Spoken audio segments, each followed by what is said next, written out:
The morning they broke ground, 12-year-old Ellie Marsh stood at the edge of her family's fence with mud on her boots and a look on her face that her grandfather would have recognized immediately. It was the same look her grandmother had worn the day the county tried to reroute the creek. It was the look of someone who already knew how the story ended and was watching everyone else walk straight into it anyway. Nobody paid attention to the little girl at the fence. They never do. Not at first. The first sign that something was changing came 6 months before the bulldozers, a sleek black SUV rolling slowly down Crestwood Road, the kind of vehicle that had no business on a gravel path surrounded by cornfields and old oaks. Ellie had seen it from her bedroom window. It passed 3 times in 1 week. By the 4th pass, she had written down the license plate in the green notebook she kept on her nightstand. She was that kind of girl. Her name was Eleanor Rose Marsh, but nobody called her that except her mother when she was in trouble. To everyone in Havermill, Iowa, she was just Ellie, the quiet, sharp-eyed daughter of Thomas and Carol Marsh, who ran a 200-acre family farm that had been in the family since 1941. The Marsh farm was modest by modern standards. They grew soybeans, kept a small herd of cattle, and maintained a sprawling apple orchard that Ellie's great-grandmother had planted by hand during the war. It was a simple, rooted life, and Ellie loved every inch of it. What she did not love was change. She couldn't explain. When she told her father about the black SUV, Thomas Marsh did what most tired farmers do when their 12-year-old daughter raises an alarm. He smiled, patted her on the head, and went back to fixing the tractor. Her mother suggested Ellie was reading too many mystery novels. Her teacher, Mrs. Patterson, said it was good that she was observant. Nobody acted. If you like this story, please subscribe and tell me where you are watching from. Now, let's get back to Ellie. Then in February, the signs went up. Bright orange land survey markers began appearing across the 4,000 acres of rolling farmland that bordered the Marsh property to the north and east. The land had been largely dormant for years, owned by an elderly couple, the Hendersons, who had moved to Florida and leased the fields to a rotating cast of tenant farmers. But now the Hendersons had sold, and the buyer was a company called Viridia Agrisciences. Ellie looked them up the same afternoon she saw the first orange stake. Viridia Agrisciences was not a small operation. Headquartered in San Francisco, it was a biotech agriculture company valued at $4.7 billion. Their website was full of phrases like sustainable innovation and feeding the future and precision farming solutions. They had offices in 14 countries. They had won awards. They had a smiling CEO named Roland Graves, who had been on the cover of Forbes magazine twice. They had just bought 4,000 acres in rural Iowa, right next to a little girl's farm. And nobody thought to ask why. Ellie started paying closer attention to the land. That spring she began walking the fence line every morning before school, something she'd started doing at age 9 when her grandfather was still alive, and would walk with her, pointing out which birds had returned, which soil patches looked dry, which corners of the fence needed mending. It was a habit that had outlived him, and one that had made her more familiar with those 4,000 neighboring acres than anyone at Viridia could have imagined. She noticed things. In March, she found that the northern drainage ditch, a long, shallow channel that carried rainwater away from both properties and eventually fed into Miller's Creek, had been partially blocked by Viridia's initial construction activity. It wasn't dramatic, just dirt and debris pushed carelessly across the mouth of the channel. But Ellie knew what that ditch did. She'd watched it flood twice as a child. She'd seen her grandfather clear it every fall like clockwork. She wrote it down in her green notebook. In April, she noticed that Viridia's construction crews had begun cutting into the top of Ridgeback Hill, a natural elevated berm on the Henderson property that had always acted as a windbreak and a natural water-shedding feature, redirecting runoff away from the lower fields. They were leveling it, smoothing it out for their prefabricated greenhouse structures. She wrote that down too. By May, She had filled 14 pages of her notebook with observations, sketches, and questions. She had also done something most adults wouldn't think to do. She had pulled the original land survey maps from the county records office. Her mother had driven her there on a Saturday, thinking it was a school project. Ellie had sat in the records room for 3 hours with a highlighter and a magnifying glass, tracing water flow patterns, easement lines, and topography markers. What she found made her stomach drop. The Marsh farm sat in a natural low basin. The surrounding land, including all 4,000 acres, now owned by Viridia, formed a kind of elevated bowl around it. For 80 years, that geography had been managed carefully. The drainage ditch, the ridgeback berm, the carefully maintained field rows, all of it worked together to channel water safely away from the Marsh property, remove or disrupt those features, and in a heavy rain event, the Marsh farm would sit at the bottom of a funnel. It would flood badly. Ellie wrote a letter. She addressed it to Roland Graves, CEO of Viridia Agrisciences, at the San Francisco headquarters address she found on their website. She was 12 years old.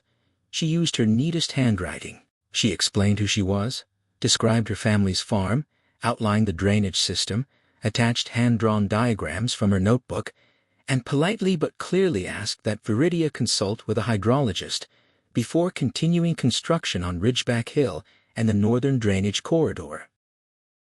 She signed it Eleanor Rose Marsh, Havermill, Iowa. She mailed it on a Tuesday. She never received a reply. Her father, when she told him what she'd done, looked at her for a long time across the dinner table. Then he said, quietly, "I'm proud of you, Ellie." And then, just as quietly, "But big companies don't listen to 12-year-olds." He wasn't wrong. He was just wrong about how the story would end. Summer came, and with it Viridia's full construction push. The 4,000 acres transformed with stunning speed. Modular greenhouse complexes rose on the flattened hilltops. Access roads were graded and graveled.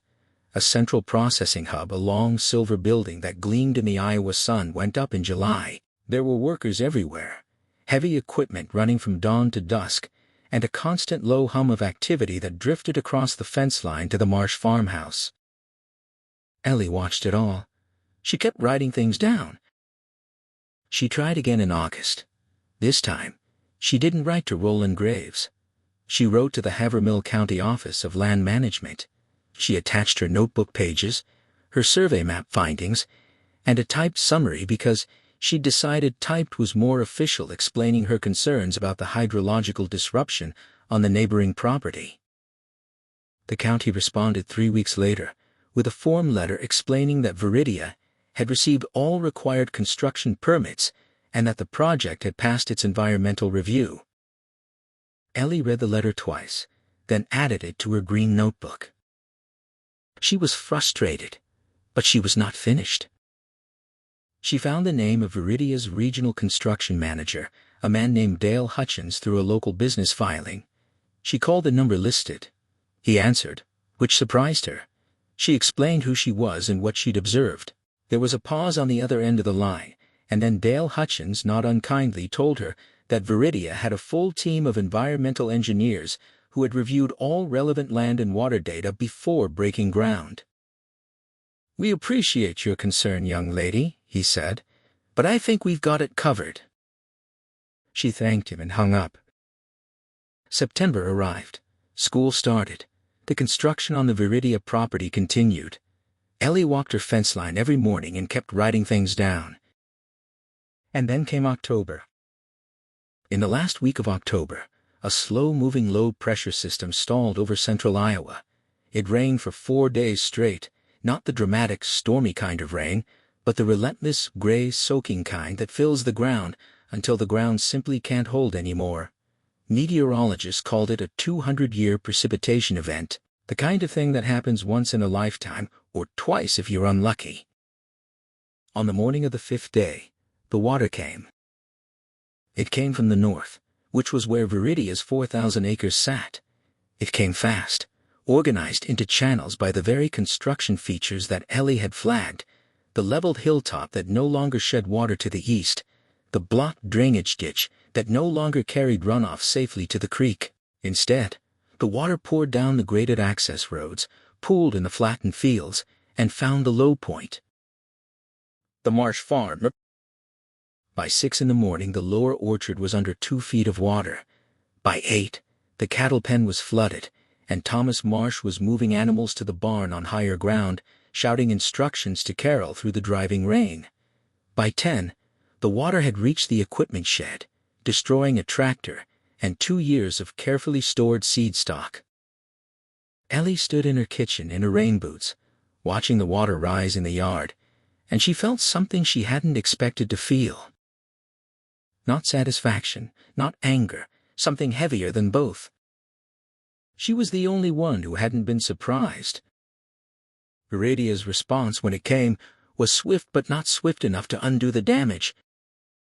Their PR team issued a statement within 48 hours expressing deep concern and promising a full investigation. Roland Graves himself flew to Iowa the first time he had set foot in Havermill and stood in front of cameras looking appropriately grave in a company fleece. He said all the right things about community partnership and accountability. But it was the investigation that changed everything. An independent hydrological firm hired under pressure from the county, pressure applied in large part by a local news story that had gone unexpectedly viral, found exactly what Ellie's diagrams had shown.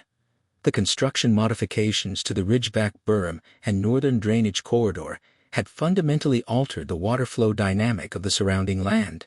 The Marsh farm had been placed at direct risk. The firm's conclusion was blunt. The concerns raised prior to construction were valid and actionable. A proper hydrological survey would have identified this risk. The reporter who broke the local story was a young woman named Tamsin Reeves from the Havermill Courier.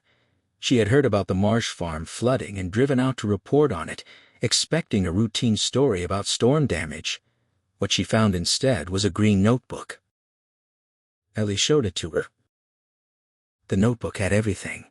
14 pages of detailed observations, hand-drawn diagrams, copies of the letters, the county's form letter response, notes from the phone call with Dale Hutchins.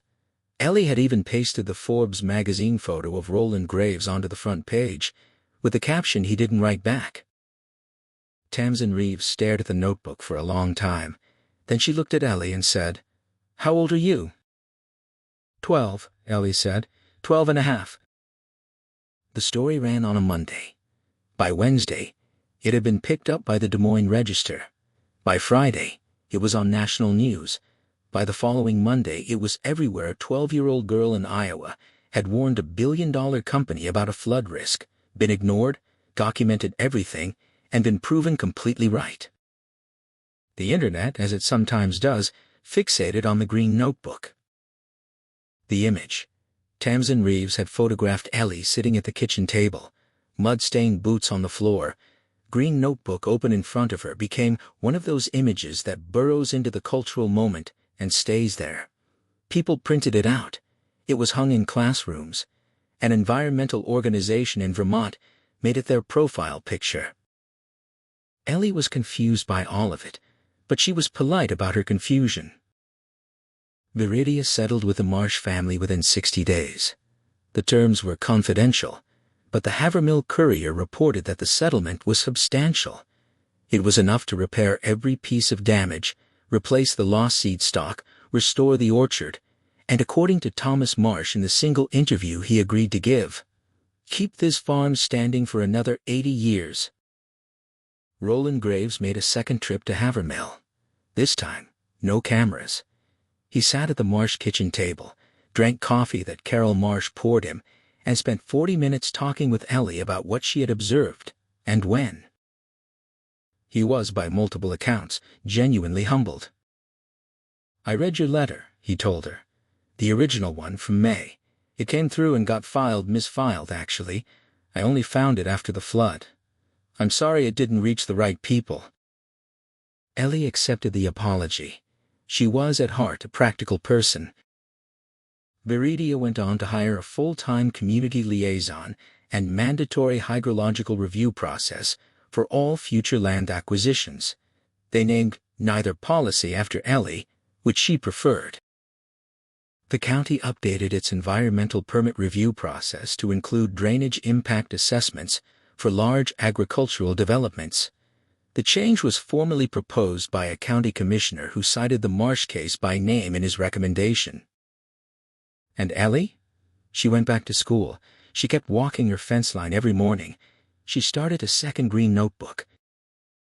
She had noticed that the creek on the south end of the property seemed to be running lower than usual, and she wanted to document it before anyone asked her to prove it. There is a version of this story where Ellie is the hero in the traditional sense, where she stands up and shouts and wins in a dramatic moment that everyone can point to. But that's not quite what happened. What happened was quieter, and in some ways more remarkable. A child paid attention. She wrote things down. She asked the right questions and sent letters that were ignored and made phone calls that were dismissed, and still, through all of it, kept her green notebook and her fence line walks and her unshakable belief that what she had observed was real and that it mattered. She didn't win because she was loud. She won because she was right. And she was right because she had done what no environmental consultant, no permit reviewer, no construction manager at Viridia Agrisciences had bothered to do. She had actually looked at the land. The 4,000 acres next to the Marsh farm still belong to Viridia. The greenhouses are still there, gleaming in the Iowa light. But the drainage ditch has been restored, the northern corridor regraded, and a small concrete water management structure installed at the base of where Ridgeback Hill used to be. You can't see any of it from the road. But if you walk the fence line early in the morning, before the world gets loud, you might see a girl with mud on her boots and a green notebook in her hand, watching the water move and writing down what she sees. She already knows something you don't. The only question is whether you'll listen.